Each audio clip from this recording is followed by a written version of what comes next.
పార్వతీపురం మన్యం జిల్లాలో దారుణ ఘటన చోటు చేసుకుంది. పాలకొండ నియోజకవర్గం కేంద్రంలోని గాయత్రి ఆలయం సమీపంలో రెండు గ్రూపుల మధ్య వివాదంలో కత్తులతో దాడి జరిగింది. ఈ ఘటనలో కోటపల్లి గ్రామానికి చెందిన గొర్లె ప్రదీప్ గాయపడ్డారు. అలాగే ఆయన స్నేహితుడి ఎడమ చేతి మణికట్టుకు గాయాలైనట్లు సమాచారం. గాయపడిన వారిని స్థానికులు ఆసుపత్రికి తరలించి వైద్యం అందించారు. సమాచారం అందుకున్న స్థానిక పోలీసులు ఆసుపత్రికి చేరుకుని ఘర్షణకు గల కారణాలను గుర్తించడానికి దర్యాప్తు ప్రారంభించారు.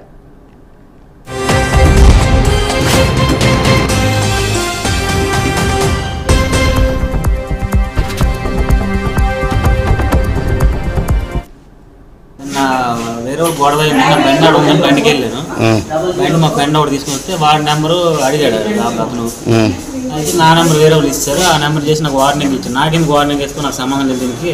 నాకు కూడా నేను ఒప్పుకొని మాట్లాడాను. మాట్లాడుతుందా అన్నాడు. మామూలు వచ్చాడు, సడన్గా వచ్చాడు. ఎవరు చెప్పారు తెలియదు. అడిగి వచ్చి పోలీసు వెళ్ళిపోయాడు.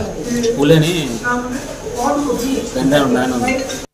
ఈ నైట్ ఏదో నెంబర్ అడిగారు అంటున్నా. నెంబర్ అడిగితే వచ్చారు వాళ్ళు బండితో వచ్చి షాప్ ముందు దిగారు. ఫ్రెండ్స్ వాళ్ళు అందరూ కూర్చుంటే షాప్లో దిగిన వెంటనే ఏమైందని అడిగితే మామూలుగా వీడికి చూసారు ఈ అబ్బాయికి. అన్న ఎందుకన్నా నాకు నార్మల్గా మాట్లాడినాను అన్నాను.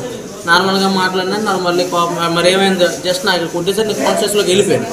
ఆడికి ఇలా తీసేసి మరి ఇంకా తర్వాత ఏమైంది నాకు తెలియలేదు. జస్ట్ అలాగా అలా సైడ్ నేను అలా సైడ్కి ఇలాగ అయిపోయింది. పులి అంటారు ఎవరు పాలకుంటారు. వేరే గొడవ బండి ఉందని బండికి వెళ్ళాను. బండి మా ఫ్రెండ్ ఒకటి తీసుకుని వస్తే వాడి నెంబరు అడిగాడు అతను.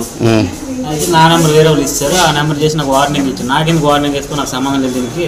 నాకు కూడా నేను ఒప్పుకొని మాట్లాడాను. మాట్లాడుతుందా అన్నాడు.